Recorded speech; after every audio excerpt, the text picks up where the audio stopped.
smell a rotting scent coming from my owner, but there was no way for me to warn her, and she was pregnant. I'm pregnant. What? Did you know about this?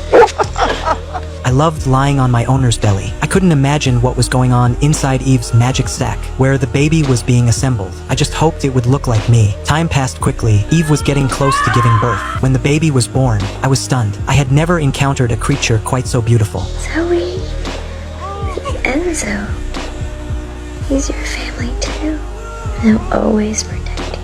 The rotting smell on Eve's body was getting stronger and stronger. Sure enough, 2 days later, Eve threw up. The doctor said it was just a virus infection, so we didn't take it seriously. Until that morning, Eve and I went hiking. Halfway up the mountain, she suddenly fainted. Helpless, I could only bark wildly. The sound drew people's attention, and Eve was sent to the hospital. Sometimes I hate what I am. When I saw Eve again, I almost didn't recognize her. I knew Eve didn't have much time left, so whether day or night, I stayed by her side. The demon was coming for Eve, but he would have to get through me first. When the family woke up in the morning, I would finally rest for a bit.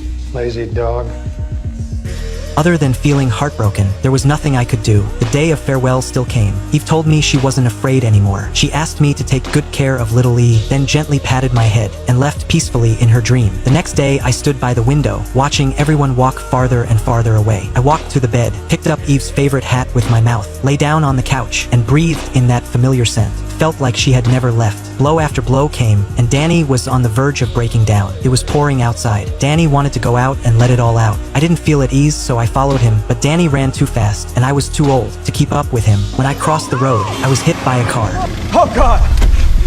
It was mine. I'm stupid. Danny took me to the hospital. The doctor told Danny I had brushed past death, but I was lucky to survive. Not long after, it was little E's 9th birthday, but I didn't have the strength to celebrate with her. I could only lie under the table. Even if I'm not here for future birthdays, you must stay this happy. I realized my time was almost up. Not all dogs return as men, they say. Only those who are ready. I'm ready. Danny carried me onto the couch, and we watched one last race together, just like the night 10 years ago, when Danny first brought me home. I was afraid of saying goodbye. In the end, we got into a red Ferrari, racing down an empty track. I have never ever felt so special. I'd like to stay out here forever. Stay with them forever.